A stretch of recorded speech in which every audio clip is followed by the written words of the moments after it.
الشيطان الرجيم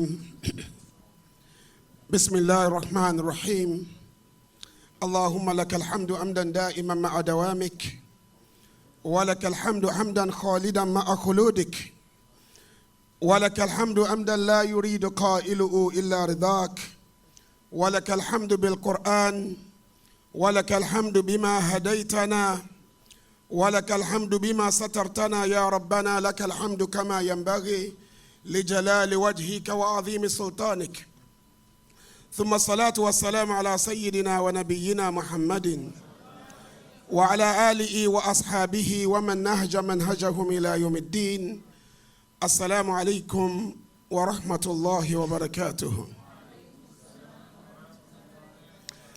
We give thanks to Allah the Almighty who has given us yet another opportunity of meeting together again this year. This is the 5th episode. Alhamdulillah, Allah has given me the grace of witnessing all. Here I am, and I hope, inshallah, I'm going to be around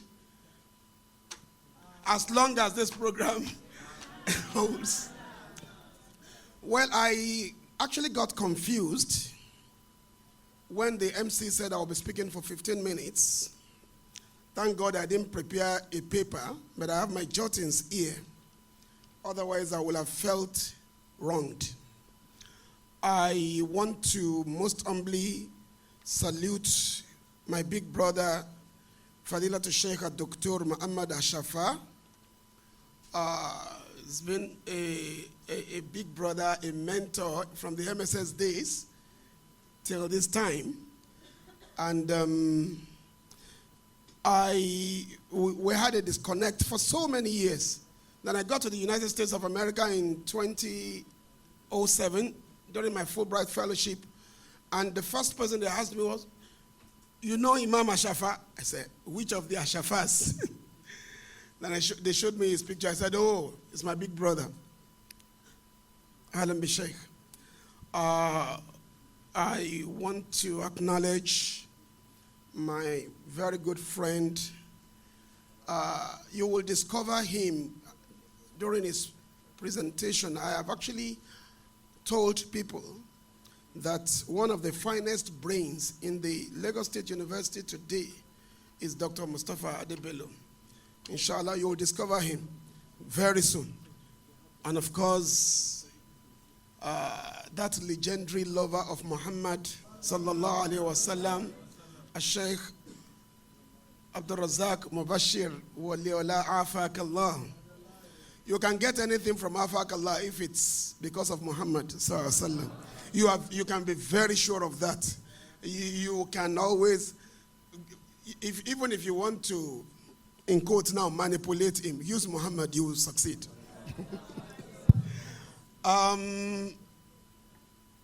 Sheikh Dr. Luqman Adukelore, it's been a long time. It's been a long time. He's so many things, rolled into one. He's a polymath. He's a registered nurse. He's an entrepreneur. And above all, he's a sheikh. A very sound one at that. I remember very well that the first time he actually interviewed me, it was in Arabic language. I was shocked because he had a different identity. Sheikh Luqman, Allah Ibarik Fikum. It's really, really nice seeing you after so many years. When I came in and I greeted him, he greeted me. I didn't realize he was the one because he wasn't as chubby as this then. I've always been like this. Then I'm not sure I have encountered this handsome sheikh before. Yeah. Allah. Sheikh Abdul Hafidh. So, ladies and gentlemen, I just had to do that so that I can adjust. Oh, Sheikh, I'm very sorry. So that I can adjust to that thought of 15 minutes. Because I've been asked to discuss one of the major ailments facing the Muslim community today. And that is the menace of takfir and tabdi'. Takfir, excommunicational declaration. The declaration by a Muslim that another Muslim is not a Muslim. Labeling a fellow Muslim or accusing a fellow Muslim of apostasy or of infidelity. And tabdir, that is innovational castigation. Castigating a fellow Muslim, that his actions in the deen is an innovation, or his personality is captured as that of an innovator. It's a very complex thing, and I was actually thinking we will go into the historical origin. We will have time to explore the various epistemological terrains connected with it. But I'll just try to give us things to reflect on.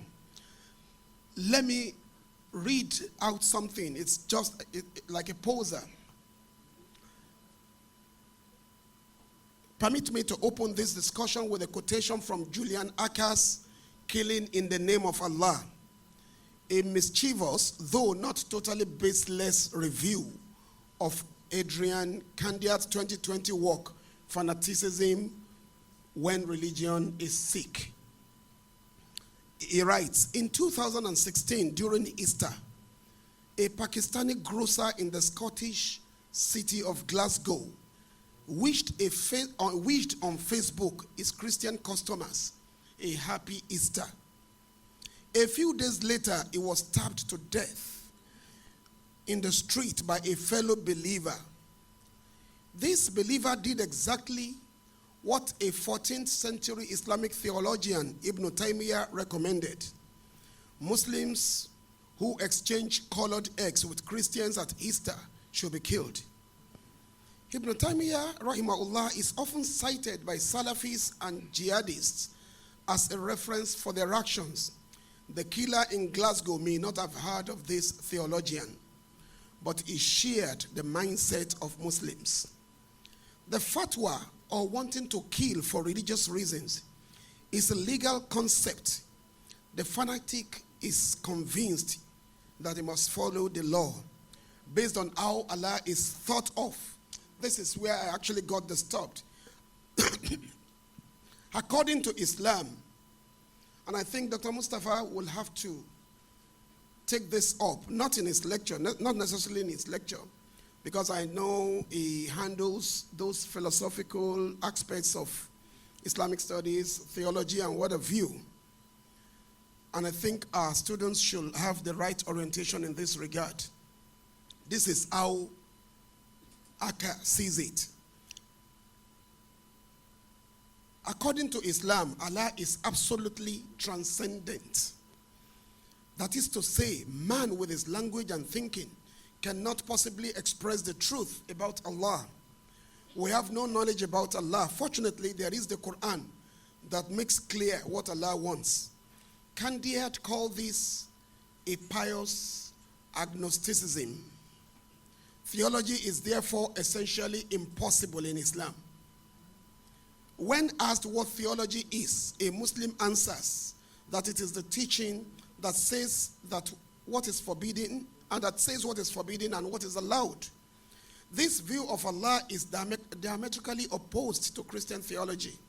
The Christian faith is a personal relationship with God, a relationship of love and trust. A Christian can say, I am a believer, but not practicing. A Muslim, on the other hand, cannot have a personal relationship with Allah because Allah is completely unknowable. What about the deeds? Now, what the Muslim can do is to follow the orders of Allah. It is not about the inner life, but about the deeds. To be a Muslim is to behave the way a Muslim is supposed to behave.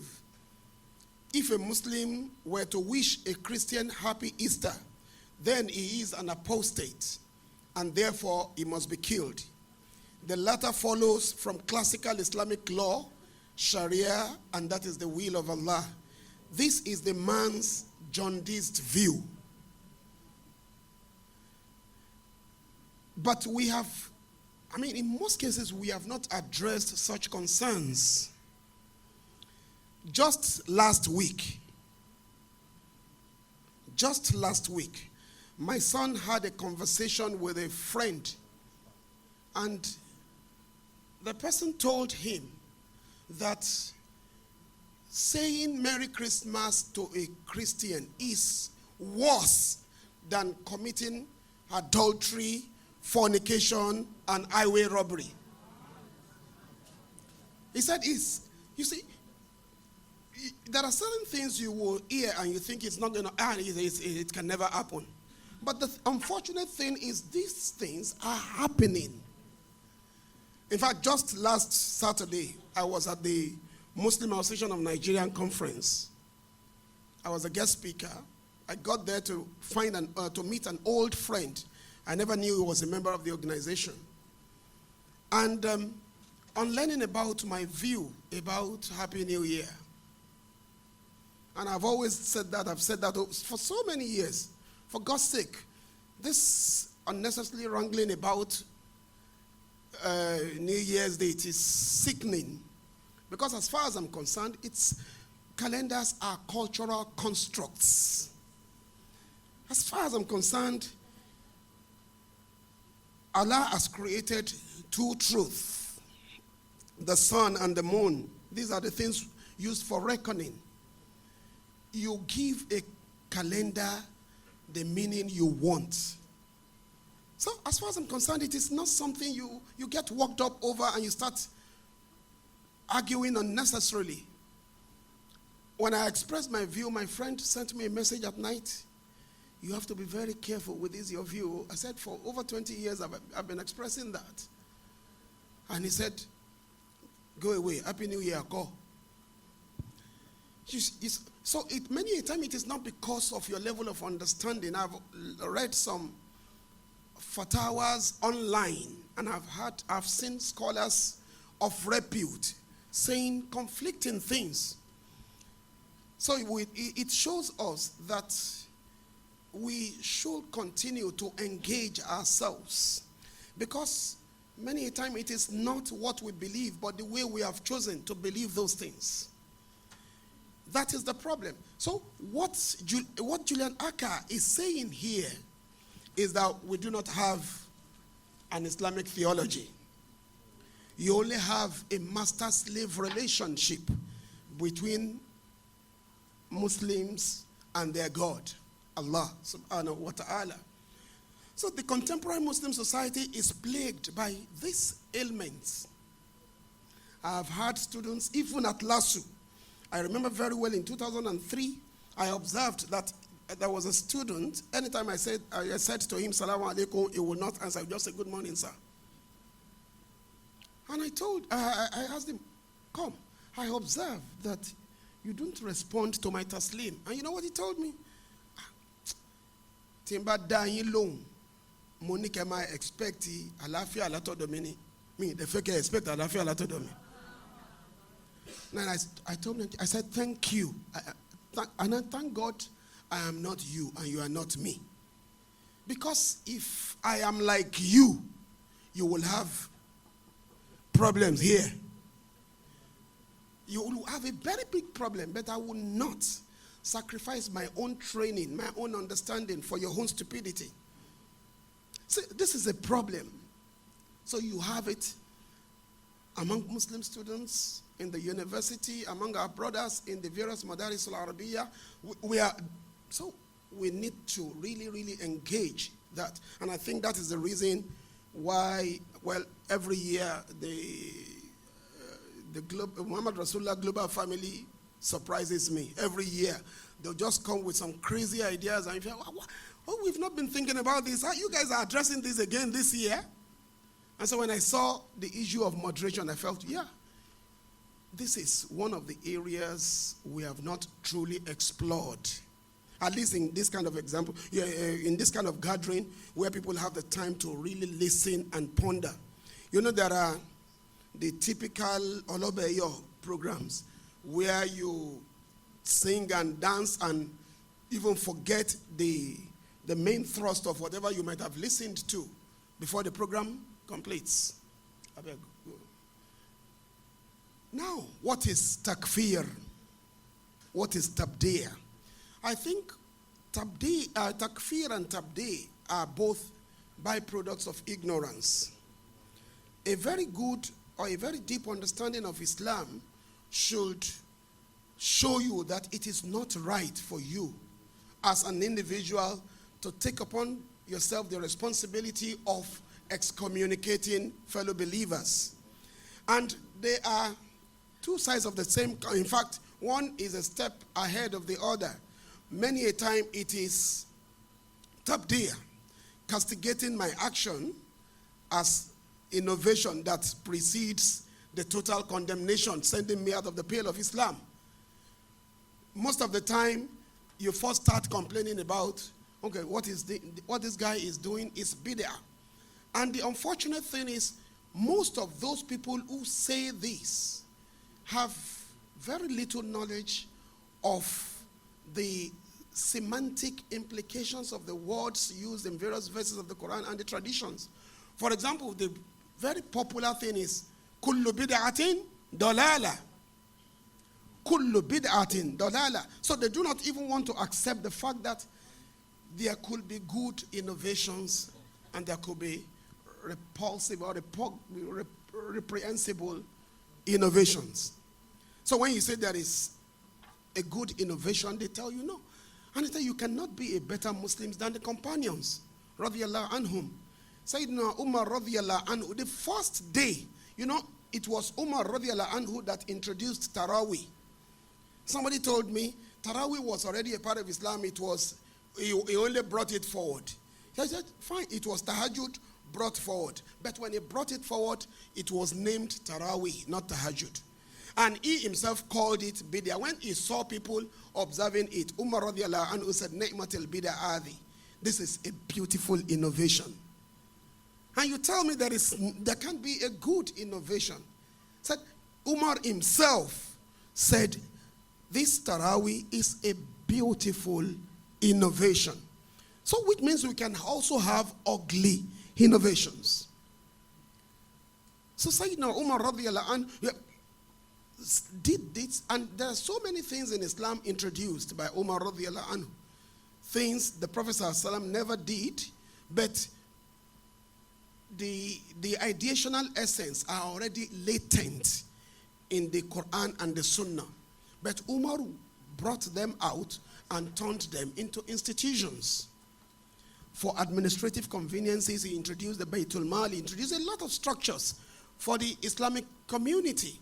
And nobody will ever say, at least nobody in his right senses, will say Umar was a mubtadi, was an innovator. And if he was an innovator, it was a very good one. Because all the new ideas he brought were good. So in essence, when you say something, before you condemn something, it is something that has to do with the faith. In fact, that has to do with the fundamentals of the faith. Something that will distort the true essence of Islam. It's... talking about the hadith, kullu bid'atin dalala, every innovation is an act of going astray. Every innovation is bad. Is as if one has, gotten lost.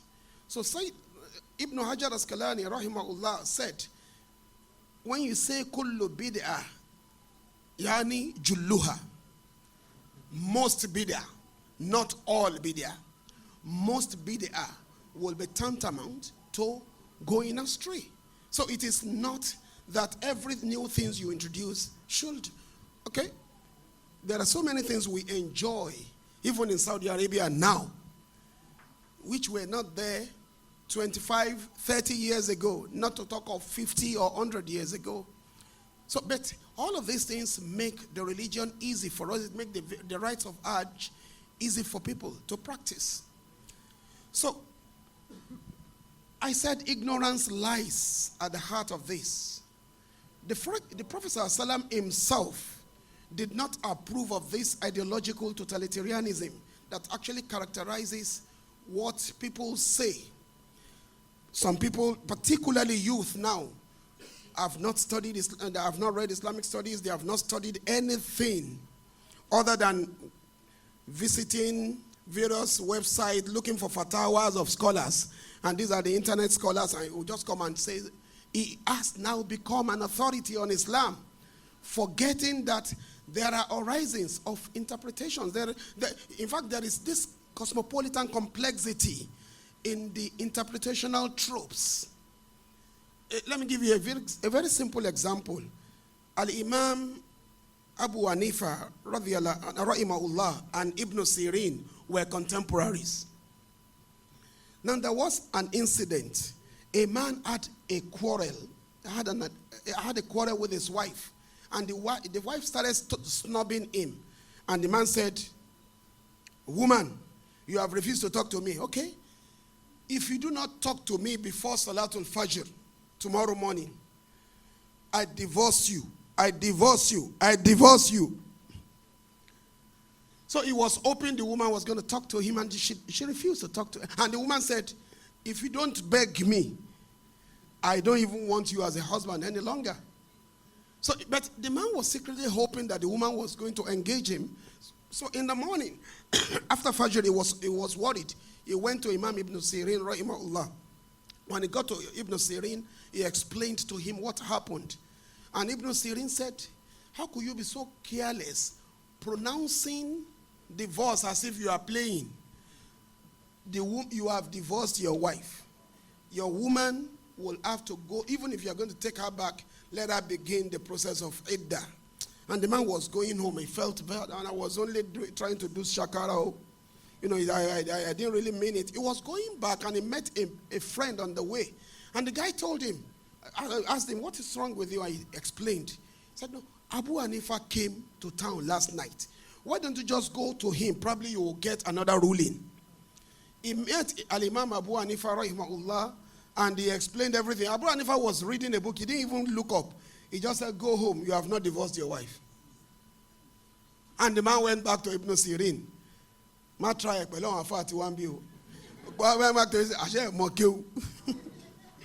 "I have met a scholar who is greater than you. And he did not, he told me I have not divorced my wife." So when he explained that, because Ibn Sirin, rahimahullah, was also a pious man, Ibn Sirin smiled and said, asked him, "Who is that imam you met?" He said, "Al-Imam Abu Hanifa." "Okay, let's go and visit him together." And he followed him there. When they got there, after exchanging pleasantries, Ibn Sirin asked Imam Abu Hanifa, "Why did you say that he has not divorced his wife?"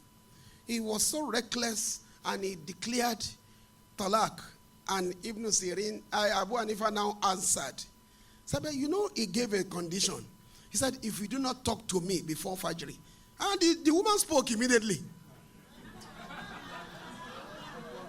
Look at the difference in the way we see things.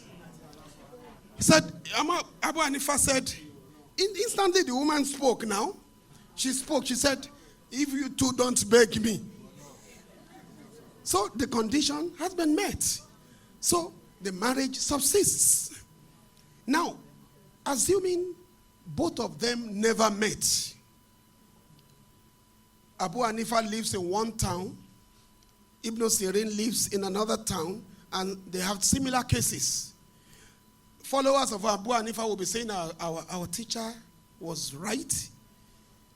Ibn Sirin's followers will be saying the same thing. And if these people had had the opportunity of meeting, probably they will have adjusted their views. If we do not have gatherings of this type, we probably will not be able to address some of these issues. The Prophet ﷺ said, "Man kaffara ahla la ilaha illallah fa huwa illa al-kufri aqrab." Anybody who proclaims the kalima la ilaha illallah, anybody who proclaims the kalima la ilaha illallah, whoever calls such a person a kafir is closer to kufru himself. In another tradition, actually the Prophet ﷺ said, when a Muslim said to another Muslim, "You are a kafir," one of them is a kafir. If the person being labeled as a kafir is not a kafir in the sight of Allah, then the person who has called him a kafir has become a kafir in the sight of Allah. And we fall into this error because we don't understand who a Muslim is. Who is a Muslim? You see people bringing so many definitions of who should be a Muslim, and they never stop to ask themselves, who did the Prophet ﷺ call a Muslim? The Prophet ﷺ gave us at least 3 direct definitions of who should be a Muslim. It is sufficient if you say, I am a Muslim. In 630 AD, CE, when the Prophet ﷺ entered Mecca as a victor, he said, "Uktubu li kulla man talaffadha bil Islam, fadhalika al-Muslim." Write for me the names of everyone who says, I am a Muslim. I am. Then he is a Muslim. Let his actions later show whatever he is. Accept him as a Muslim. Not because he doesn't belong to your group, and not because he commits a particular crime. When a Muslim is guilty of a sin, he is only a disobedient Muslim. He is not a kafir. When a Muslim commits fornication, adultery, whatever he does, he is at worst a fasik. He is not. He is just a disobedient believer. The second definition, the Prophet ﷺ said, "Man salla salatana," whoever observes our salat, was takbala qiblatana, and faces the same qibla with us, wa akala dhabihatana, and he eats from what we sacrifice, from the animals we slaughter, fadhalika al-Muslim, that is a Muslim, alladhi alayhi dhimmatullah wa rasulihi wal muslimin, upon whom the protection of Allah, His messenger, and the believers becomes compulsory. The third definition is tied to the kalima again. It was, and that is in the encounter of Osama bin Zayd radiyallahu anhu in the battle. He was fighting a kafir, a disbeliever, during the battle, and suddenly the sword fell from the hand of the person. And when the sword fell, the man shouted, "La ilaha illallah." You know, like I would probably have done the same thing. I said, you've been fighting, you didn't remember La ilaha illallah. Now your sword dropped, and you said La ilaha illallah. Osama killed him. When the Prophet ﷺ heard, sallallahu alaihi wasallam, what did he say? The Prophet ﷺ said, "Aqala la ilaha illallah wa qatalta." Did he say La ilaha illallah and you killed him? Osama said, "Innama qala min khawf." O Messenger of Allah, he said it out of fear. The Prophet said, "Afala shakokta sadra. ماذا تصنع بلا إله إلا الله إذا جاءتك يوم القيامة تشهد عليك." Why don't you open his bosom, his heart, to see whether he said it seriously or out of fear? What are you going to do with La ilaha illallah when it comes on the day of judgment testifying against you? So, beloved brothers and sisters in Islam, we should try and equip ourselves intellectually. Read the Quran, read the Sunnah of the Prophet ﷺ. Now look at the current realities. There are so many of us who still think that the juristic edicts issued in the medieval period should still be applied today, when the conditions have changed, when the society has changed, when the challenges have changed. So it is until we understand that some of these things are context specific that we'll be able to wriggle out of the problem.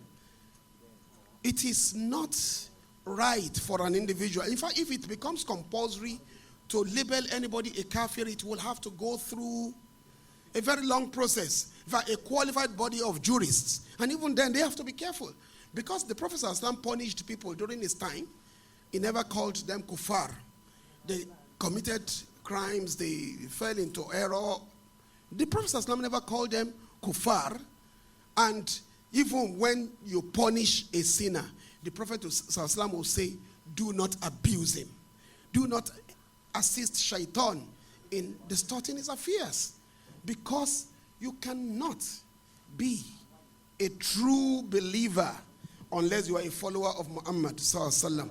And Muhammad sallallahu alaihi wasallam was the perfect example of love, of tolerance, of understanding. Even when you are wrong, the Prophet sallallahu alaihi wasallam will still apply the law of Allah, but at the same time, it will still be merciful towards you, because it was rahmatun lil alameen. It was a mercy unto mankind. It was the atlas of all divine verities. So, brothers and sisters in Islam, we can only get out of this if we know and understand that if we persist, it will be very difficult to establish true love among Muslims. It will be very difficult for us to cooperate, and it will be very difficult for us to win the heart of non-Muslims. I wish you would listen. I wish you would not give Imam Ashafa 15 minutes, because you will now see how conflict is transformed, how hatred born out of ignorance is transformed to an acceptance of the other without necessarily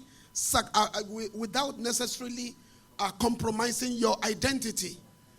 You can accept the other. You can acknowledge diversity without necessarily compromising that identity of a Muslim. So there are so many things involved, but